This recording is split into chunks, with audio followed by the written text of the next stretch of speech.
Hi everybody. I was so excited about getting to class that we didn't actually review this problem. So as you recall, I gave you a velocity versus time graph that had this shape. And we did a couple of experiments and realized that it's a lot more difficult than it seems to imagine this motion. What this shows is the person starts, their velocity is very slow, and then their velocity increases, and then their velocity continues at a high rate. So they speed up, speed up, speed up, and then continue at the same speed. So how would we make an acceleration graph from this? The acceleration is the rate of change of velocity, or the slope of this line. Here we're accelerating, here we're not.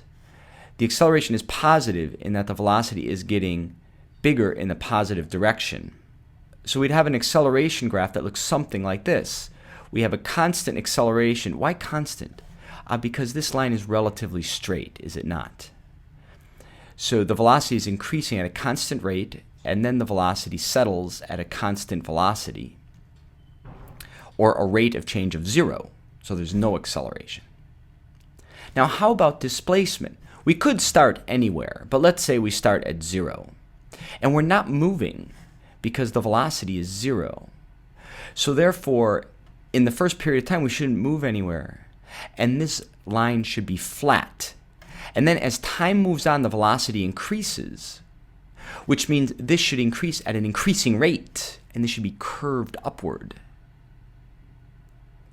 And how about when we get to here? Well, we're moving at a constant velocity. Does that mean our displacement is constant? No, we're moving through space at a constant rate. And the line should be straight with a constant slope, but moving upward as our displacement is increasing due to our constant velocity.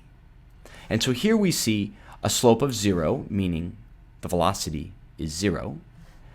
But because the velocity increases, this slope increases, we move at a faster and faster rate.